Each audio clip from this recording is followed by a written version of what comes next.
I'm always pretty positive when it comes to talking about video games, right? Whether we're talking about modern video games, retro video games, I just love everything video games. However, 2025 has definitely been the year where, like, in previous years, I've always been like, okay, everybody on the internet is just being really dramatic. None of the stuff that they're talking about is really a big deal. And I still stand by that. Like, a lot of the stuff that people would just waste their time complaining about online for clicks and views really wasn't a big deal to begin with, right? Like, a lot of people just get online and complain and rant for the sake of garnering more views, getting more revenue. But now we're at the point where it's actually getting out of hand, and now it's like, okay, what are we doing here? And there's a few things that I want to talk about today. Let's not waste any more time. Let's just go ahead and just kind of like, the big sticking point here.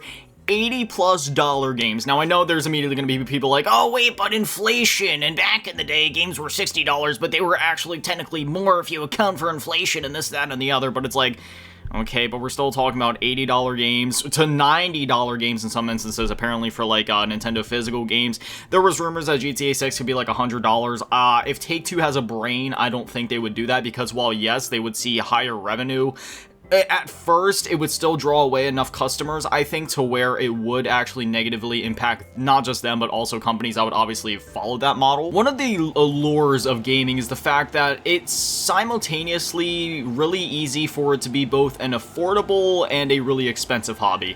If you just want to buy, say, a Nintendo Switch for like $200 to $300, pick up some used games for like 15, 20 bucks, tis what it is, you're good to go. But the higher that the costs get for these games, and again, I know there's going to be people that say like account for inflation and everything, but you also have to remember that the economy worldwide ever since 2020 has been, excuse my language, disastrously fucked. Like, there's a few countries that are like doing okay, I guess, right now, but for the most part, America, from what I hear, like Europe's a little all over the place. The whole thing with like the yen over in Japan, I mean, that's been a thing for years now. And now it's getting to a point where it was like, okay, $60 games, that's all right, we can save up for that. $70 games, all right, it's getting up there. It's been a few years, it's all right, but we're making enough money because there has been inflation and has raised like some of the minimum wages and whatnot. All right, it's fine. But once you get to $80, that's where it goes from being a everyday hobbyist type of activity to an enthusiast activity of like, ooh, we're gonna wait on that one. And you also have to remember that it's very different from how it was back then, because back then you had a few large companies that were putting out these, games at these, higher prices and whatnot, because it wasn't like every single game was coming out was that full $60 price tag. And to this day, that's still true, as we're gonna get to a little bit later on here. But there's a lot more games to go around nowadays, because back then it was like, oh, okay, sure, on the Super Nintendo you had a bunch of $60 games coming out, but there wasn't that many games coming out at one time. But nowadays there's like, the multiple games coming out on almost a daily basis. So when the Nintendo Switch 2 comes out for $450, which I feel like is a fair price for the console, I feel like that's fine, at least from what we've seen power-wise and the fact that it's a handheld. I think that is a fair price. But then you got like Mario Kart World, Donkey Kong Bonanza, and all these other games coming out for however much they're going to cost. It really makes you kind of raise an eyebrow. And then you look at all the other games, like Xbox just announced that some of their first-party games, so probably this year's Call of Duty, for example, is going to be $80. And then you look at PlayStation, I don't know what their plans are, but I can only assume they'll be making the bump to $80. Oh, you want the next Spider-Man? You're gonna have to drop $80 on. And so if you got all the consoles, you just got all these different companies wanting your money, and that's another thing, right? If you wanted all the consoles to have access to all the exclusives, which I feel like is like, that's a fair stance. That's how I am, right? I love all the consoles. I love Nintendo and their first-party games. I love PlayStation and their first-party games and all the exclusives they get. And I also love Xbox and their first-party games, right? Like, I can't live in a world where I don't have Mario, Kratos, and Master Chief all in my ecosystem. You know what I mean? I love all of the different franchises that all of the different platform holders have. But the more that we go on through time here, the less accessible it's getting to really be able to do that. And I know there's going to be people that say, oh, just buy a PC, but PC, letter A, doesn't even have all of the exclusives yet necessarily, and even then they don't get them day one. And furthermore, some people like me just don't really prefer playing on PC. I like playing on console, because then I can just, it's very turn on and play game. There's nothing else to it. You can just relax, play the game. And I know there's going to be people that say, oh wait, but then you can install like Steam front ends and this, that, or the other. There's always more configuration that has to go into doing PC and more housework to do, even when you get that stuff going. I would just rather not. I would just rather stick to consoles, because I just like the homey feel and ecosystem of consoles as is too. I just like that feel of turning on a console. There's nothing else to it. It's just, this is my PlayStation, this is my Xbox, this is my Nintendo, this is my Sega Genesis. I love the vibe and the personality of consoles. That's why turning on a Wii or turning on a GameCube hits different, because you turn it on and you're meeting with like the menu music and the layout and just the whole vibe of the console itself. Like it just has its own personality even beyond the game. But now that's going to be harder and harder for most consumers, right? Because we got the Xbox Series X 5 years after its release going up to $600. And for reasons that are beyond me, the 2TB model of the Xbox Series X, ladies and gentlemen, is going up to like what, $650, $700? I'm pretty sure it was literally $700. You want to know what you can buy for that? A PS5 Pro. You want to know what the PS5 Pro can do? It can play like all of the Xbox games, but better. And sure, there's the argument of like, oh, that one only comes with 1TB, but yeah, it's also like way more powerful. For example, Forza Horizon 5, that runs on PS5 Pro much better than it does on, say, an Xbox Series X. And Xbox Series, that's obviously like a first-party game there. Oh, the new Gears of War remake, Gears of War Reloaded, well, that's going to PlayStation. How long is it going to be till like Halo's on PlayStation? At that point, it's like, okay, you know what, you might as well just go, get a PS5 Pro rather than just getting the 2TB Series X. You're getting more performance, you're getting all the same games plus the PlayStation exclusives. It's like, what the hell are we doing here? And again, 5 years after the console releases, I understand there's like, I'm not trying to be ignorant here, right? Like, I understand costs of everything have just gone up across the board. At the same time that things go up for consumers, you also have to remember that the businesses and companies themselves are also consumers, because they don't just like poof these chips and these motherboards out their ass, you know what I mean? Like, they have to source them from somewhere. So the more that prices go up for things for consumers across the board, it's also going up for businesses.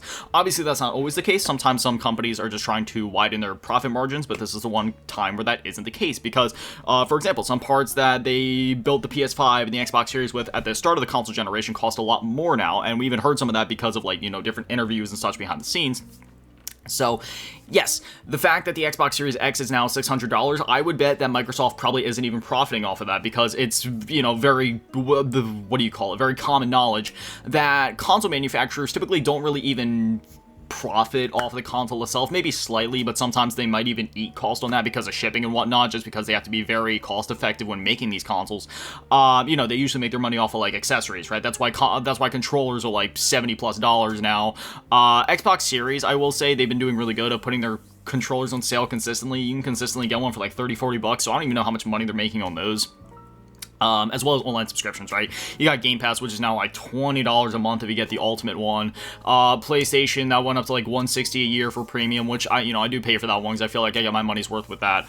And I know there's PC Warriors. Oh, you get to play on PC for free. I don't care. Stop. I'm not here to spark the whole console versus console versus PC debate. Like, I don't care about any of it. Video games are video games. Play your video games where you prefer to play them. I'm just stating my preferences. I like playing games on PC as well, right? Like, I will say it's really nice being able to just, like, emulate games on PC. Overall, there's a lot of, like, different options when it comes to graphic settings and how you want to configure your game, and your PC is yours to build, yours to, mess around with and get going in your exact thing, right? Like, there's a lot of benefits to PC. I'm just talking on, like, a day-to-day basis of how I prefer to play my stuff. But I think the scariest part of all of this is that the companies aren't really even trying to hide it anymore, right? Because we just had that one interview come out from Randy Pitchford where he was saying, oh, well, if you're a true Borderlands fan, even if the game is $80, you'll just, you'll find a way to get it if you really want the game. You know what that reminds me of? Back in 2013, when what's-his-face, Don Matrick was like, oh, if you don't have internet access, we have another product for those consumers. It's called Xbox 360. Like, I feel like we're getting back to that because there's one side of it where, like, some companies have been rather transparent and been like, okay, there's reasons for the price hikes for one thing or another, and again, it's making it much less successful for a lot of people. I've spoken with a lot of people that have already said, like, you know what, games are just getting really expensive, I think I'm just gonna stick to retro stuff for a while, or it's like, you know what, the PS4 and Xbox One is a great library, I'm gonna just go collect a bunch of these $5 to $10 games, I'm gonna knock out my backlog, and I will wait, 5-10 years until these modern games are down to a decent price, and I can't really blame anybody for that. I've even done that with some recent games where it's like, okay, there's a lot of games coming out, I don't just have an infinite amount of, Benjamin Bills to wipe my ass with here. I gotta pick and choose, and at this point, I think I'm just gonna pick and choose to keep collecting for older systems and play these games as they come to services, because we got that, and that's one thing that we are getting to here soon. you know, we have these various subscription services like PlayStation Plus Premium, Nintendo Switch Online, Xbox Game Pass that have all of these games available for a rather cheap monthly price, especially if you're somebody like me, right, where you're just trying to play a lot of games for the least amount of money as possible, just because I like binging a lot of single-player games and such. So, you know, for example, you pay like $20 a month for Game Pass, that's like, quick Asian math here, $240 a year, and let's say they put out in a year, I don't know, anywhere between 12 to 20, though usually, I mean, in the last year, it's been even more than that, you know, great big AAA releases and whatnot. Now, for me, I'm a physical collector, so I like to just buy games just so I can actually own them and, you know, replay them at any point in the future and just, you know, see them on my shelf. You know, a lot of different reasons, whether it be for preservation or just for actually owning the products that I purchase as to why I prefer to physically collect. But at the same time, I would say that I am a gamer first and a collector second, so from that perspective, especially with the rising cost of everything, something like Game Pass is very nice in this modern landscape where things are just getting more and more expensive because, you know, paying $240 a year, but if I'm playing a lot of the day one exclusives, which I am, you know, think like Hellblade, Doom, Forza, you know, like the new Gears of War and whatnot, like the Elder Scrolls 4 remaster, you know, just for example, just like those 4 games right there, you know, say they're all like 60, 70 a piece. I mean, let's be generous and just say $60 a piece. That's already the 240, not to mention all of the other games that are consistently being added to Game Pass, or, you know, different day one releases that are coming to the surface, and the fact that there's literally hundreds of games on there, and it's also tied in with EA Play, which also gets a lot of their games rather quickly after they release. So, you know, from that aspect, there is at least still some accessible options like that, and thankfully those options are also bundled in with the services that you're probably already paying for. Like, if you have an Xbox and you play online, you're probably already paying for Game Pass Ultimate or Game Pass Console, and Game Pass Console also has its own list of games that have been added. It's smaller than Ultimate, but it still, you know, gets its own games and eventually gets those day one releases. And then same thing over on PlayStation. It gets day one releases from time to time, and even beyond that, it just has like a massive catalog of games, really high quality games as well. Like, they just added in like Sandland from a bit ago, Hogwarts Legacy went in a bit ago, first party games like Ghost of Tsushima, Spider-Man Miles Morales, what else am I thinking here?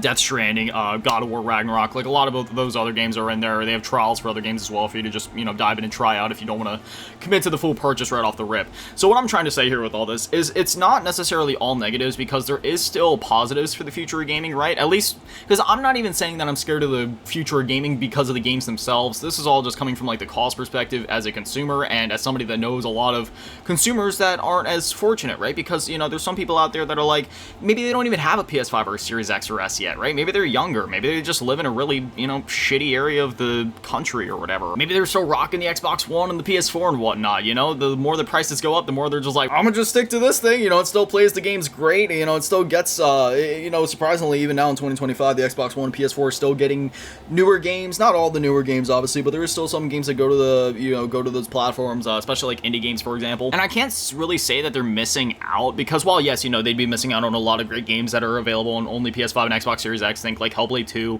Stellar Blade, love that game, or just, you know, any of the other games, Spider-Man 2, for example. You know, there's still so many amazing games that came out during that generation, and the generations beyond, like behind that as well. You know, you got the PS4, Xbox One generation, had a bunch of great games. You go back, PS3, Xbox 360, great generation, PS2, Xbox, GameCube, great generation. You keep going back and back. There's like thousands of games to play from generations before, so if you're still rocking out that Xbox One and PS4, you know, here in 2025, I can't even blame you, and I'd say that you're living your best life, you know what I mean? But yeah, I don't know. Yeah, and there is other positives as well, right? Like, not every game is getting more expensive. The Elder Scrolls 4 Oblivion Remake, not only was it available day one on Game Pass, but it was also only $49.99, which was like a huge big D energy move right there. They easily could have priced that $60, $70, $80, 80, you know, we're still adjusting to that, and thank God it wasn't 80, but, you know, they could have put it like a full 70, and I think, you know, people still would have bought it. I surely would have. I love Oblivion. And then Expedition 33, for example, that game is like one of the best games ever made, let's just put it as it is, and that game is also only $50, which was like mind-blowing. So I don't know, that's kind of where I'm at, I guess, just to kind of sum up my thoughts on all of this, because, you know, unfortunately, this is a situation where I can only share my thoughts on it, but I can't really give like a proper solution. I mean, the easiest solution would be, oh, just cut down the prices, but there's obviously a lot more that goes into that. I feel like for the video game side of things, right, for games themselves, the games themselves can be cheaper. The fact that the price is going up, while yes, it is directly correlated and a direct reflection of inflation itself, it is also completely in the company's control to how they price their games. Elder Scrolls and Expedition 33 are clear examples of that, because if your games are selling, if you make good games and the games sell, you will make your money back even if the game is priced at $40, $50, $60, right? even less than that. Look at some games like Schedule 1, for example. That game was like, what, 20, 10, 20 bucks, something like that? And, I mean, that guy, he's doing just fine. That game friggin' sold like hotcakes. You know, obviously, there's also the other conversation of, but hey, you know, games are getting more expensive to make. You look at a game like GTA 6 or every annual Call of Duty, those games take insane amounts of money to make and market and whatnot, so they have to make their money back in one way or another. Again, there's different conversations to be had about all these different points. But I think what we all need to remember is the fact that at the end of the day, video games are not only an art form, which deserve to be experienced by as many people as possible, but also it is also a product, and products are meant to be marketed to consumers. Consumers like to consume. You want to know what I like to do? This is just, sorry, this is just like, I don't know, just part of my video game collection here, this massive shelf. There's like 400 games on that shelf, and then you see this dresser over here. You can't really see it, but it's beneath the TV and all the consoles. There's no clothes in there. It is full of video games and video game consoles and devices. It's got like my PS Vita, my DS, my PSP, my 2DS in there. It's got a bunch of 360 and PS3 and original Xbox and all the other consoles you can name in there, and you know, different cartridges and such. Like, I love video games. I am a consumer that wants to consume, but the more you make it harder for me to consume, the less I'm going to consume, and I'll just consume things that don't even profit you. Because you want to know where I bought half these games? Fucking eBay or Mercari or Amazon. You want to know who that profits? Well, on Amazon it kind of profits them, but like eBay and Mercari, where most of the games came from, it just profits some random dude selling games out of his basement. I don't go to the companies. So the more you help me out, the more I'll help you out. And the final point that I kind of wanted to touch on one last time is, again, just how unfazed these companies seem to be by the fact that the prices are going up so much. In fact, they seem to be kind of happy about raising the prices, which is another scary precedent. So, you know, I don't think it's all doom and gloom like some people say, where they're like, oh, we're heading to the next gaming crash like back in the 80s. I'm sorry, but if you say that, you might actually just be a brain dead moron. Like, either that or you're just, you know, looking for clicks and views, which is like what everybody does anyway. So, you know, it's one or the other, or maybe it's both. Because if you're the type of person to just go for clicks and views, you're probably a brain dead moron anyway. But yeah, no, I'm sorry. When you look at, I mean, you look at games like COD, Fortnite, etc. Like, they're still just fine. They're highly profitable. GTA 6 coming out. Crash my ass. You know what that thing's gonna do? It's gonna crash Rockstar servers because of how many people are fucking logging on. A video game crash? Fuck no. Crashing these companies, you know, like bank accounts, because their banks are like, wait, how is this much money coming in? This must be a scam. No, it's actually real life. Yeah, no, there's no crash coming in, dog. We're doing just fine. It's getting a little scary for the consumers. That's all I'm saying. But anyway, yeah, there it is. I don't know. I probably said something inflammatory in this video, so I'm sure there's gonna be some like Reddit, X, formerly Twitter, Blue Sky, fucking keyboard warrior degenerate typing at me a novel in the comments about why these companies deserve to raise their games to $100 and I should get down on my hands and knees and kiss Todd Howard's feet, and how I need to just put a cork in my mouth and shut up. I don't really care. I'm just some fucking loser on the internet talking about his feelings on the price of video games in the year 2025, and as soon as I finish recording this video, I'm gonna edit it, upload it, and then go sit on my ass and play Elden Ring all day. I couldn't care less. But anyway, as always, massive shout out to all the patrons and channel members. Thank you to all in the low ball tier. Never shout out to the ball tier. My last game, be down man, the channel on GT Round of some cheese girl. Thank you guys so much, guys. Are literal legends. I love you. Have an amazing day. Stay beautiful. I love you all. Peace.